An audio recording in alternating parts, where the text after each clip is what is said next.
Hello viewers, I doctor SBK Lal welcome you all in my YouTube channel. मेरे YouTube channel में आपका बहुत बहुत स्वागत है। अगर आप इस चैनल पर नए हैं तो चैनल को सब्सक्राइब कर लें। आज का वीडियो बहुत खास होने वाला है। इसमें हम चर्चा करेंगे रेस्पिरेटरी सिस्टम का। जैसा कि हम जानते हैं कि हमारे शरीर में जो इम्पोर्टेंट ऑर्गेन सिस्टम है, जैसे digestive system, respiratory system, circulatory system, nervous system, excretory system, skeleton system and reproductive system. तो इस तरह से हमारे शरीर में जो 7 महत्वपूर्ण इम्पोर्टेंट ऑर्गेन सिस्टम है, या इसको हम मेन ऑर्गेन सिस्टम भी कह सकते हैं। इसी कड़ी में इससे पहले जो हमने वीडियो दिया था आपको डाइजेस्टिव सिस्टम के बारे में, आज का वीडियो है आपको रेस्पिरेटरी सिस्टम के बारे में।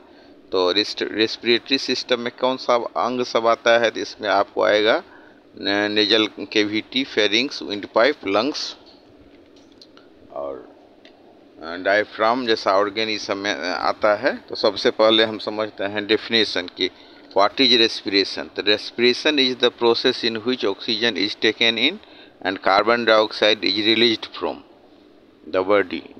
During this process there is a breakdown of food that results in the release of energy. The respiratory system in human beings consists of the nasal cavity, pharynx, windpipe, lungs and diaphragm. तो respiration कैसा process है? तो respiration एक ऐसा process है, एक ऐसी प्रक्रिया है जिसमें हम ऑक्सीजन लेते हैं और कार्बन डाइऑक्साइड छोड़ते हैं।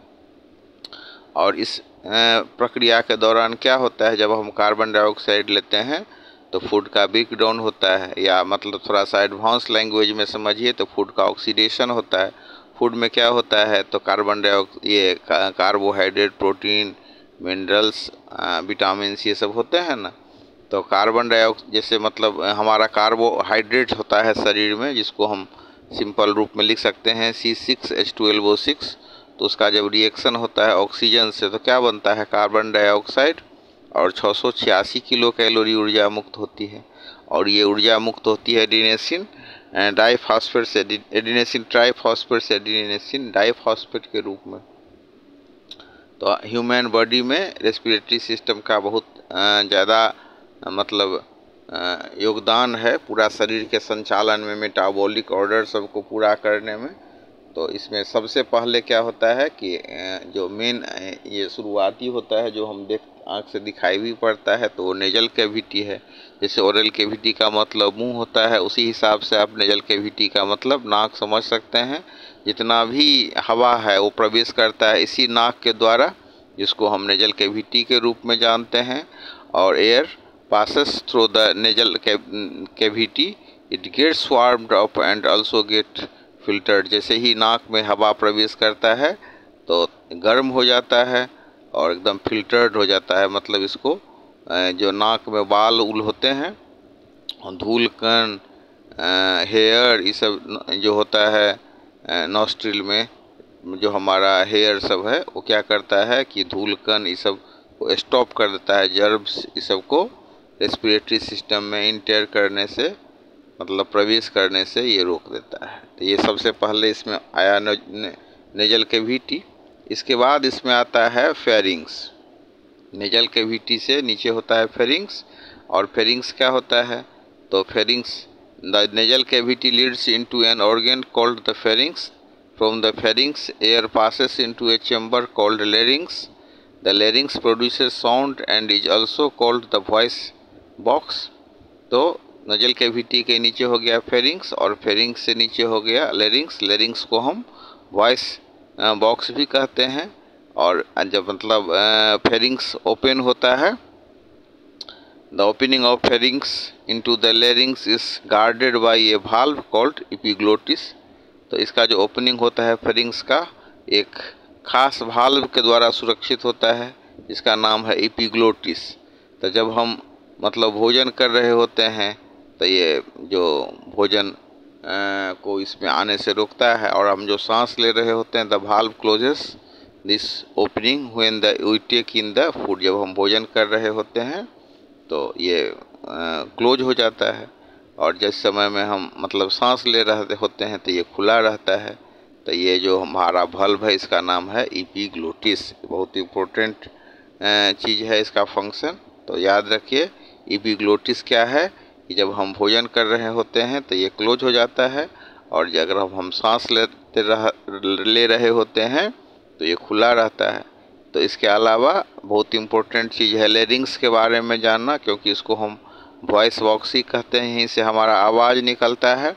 और फेरिंग्स से नीचे आता है विंड पाइप। जैसे डाइजेस्टिव सिस्टम में हम देखते हैं ओरल कैविटी के नीचे आता है हमारा फूड पाइप, तो उसी हिसाब से रेस्पिरेटरी सिस्टम में ये विंड पाइप होता है जो नाक से सीधे जुड़ा हुआ होता है।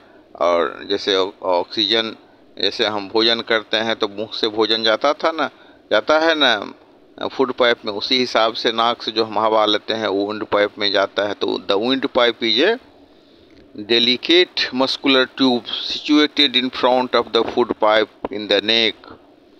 It is about 20 centimeter in length and 2.5 centimeter in diameter. तो इसका जो विंड पाइप का जो लेंथ होता है वो 12 सेंटीमीटर होता है और इसका डायमीटर 2.5 सेंटीमीटर होता है। The wind pipe get divided into two parts called bronchi. अब जो विंड पाइप होता है वो विभाजित हो जाता है दो भाग में, जिसको हम ब्रोंकाई कहते हैं। आप देख सकते हैं फिगर में कि कैसे जो हमारा विंड पाइप जो है डिवाइडेड हो गया है दो भाग में, ब्रोंकाई। और उसके बाद फिर सबसे अंतिम में लंग्स का मतलब होता है फेफड़ा। The bronchi leads into the lungs which are situated on either side of the chest cavity. Lungs contain a number of air sacs and blood vessels. तो इसमें लंग्स में क्या सब होता है, तो एयर सैक्स होता है और ब्लड वेसल्स होता है। और जब हवा लंग्स में प्रवेश करता है तो ब्लड वेसल्स जो एयर सैक्स के चारों ओर होते हैं उसमें ऑक्सीजन प्रवेश कर जाता है और कार्बन डाइऑक्साइड इससे बाहर निकलता है, कार्बन डाइऑक्साइड और वाटर। तो ऑक्सीजन जो अब इसको थोड़ा सा समझ लीजिए कि हमारा जो ब्लड वेसल्स होता है उसमें ऑक्सीजन जब पहुंचता है तो ब्लड में जो मौजूद हेमोग्लोबिन होता है उसके साथ ऑक्सीजन मिल करके बनाता है ऑक्सी हीमोग्लोबिन। अब ये ऑक्सीजन नहीं रहा बल्कि ब्लड हो गया, तो ब्लड के रूप में ये पूरे शरीर में दौड़ता है। और फिर जो कार्बोहाइड्रेट होता है उसके साथ उसको माने ऑक्सीडेशन होता है या उसको ऑक्सीडाइज कर देता है, उसकी कार्बोहाइड्रेट के ऑक्सीडेशन से एनर्जी लिबरेट होता है। तो इस तरह से हम लंग्स की बहुत बड़ी भूमिका है पूरे शरीर में ऑक्सीजन के परिवहन के लिए। पूरे शरीर में जो ऊर्जा मुक्त होने के लिए रेस्पिरेशन की आवश्यकता होती है। तो हमारा पोषण हमारे शरीर में होता है एक निर्माणात्मक प्रक्रिया, और रेस्पिरेशन क्या होता है, तो खंडनात्मक प्रक्रिया होता है। तो इस तरह से हम इसको समझ सकते हैं। और लास्ट में इसमें आपको देखने के लिए मिलेगा डायफ्राम। तो डायफ्राम क्या होता है, तो लंग्स जो है अपने आप उसमें मूवमेंट नहीं हो सकता है, तो उसके मूवमेंट के लिए किसकी आवश्यकता होती है, तो डायफ्राम की आवश्यकता होती है। और डायफ्राम क्या होता है, तो डायफ्राम भी मसल्स है between the rib end the chest wall that causes the expansion and contraction of the lungs, दस ब्रीथिंग टेक प्लेस। जब हम सांस लेते हैं तो हम देखते हैं ना हमारा जो लंग्स है वो फैलता है और सिकुड़ता है। तो इसमें जो फैलने सिकुड़ने की भूमिका में डायफ्राम जो ऑर्गन है इसकी बहुत बड़ी भूमिका है।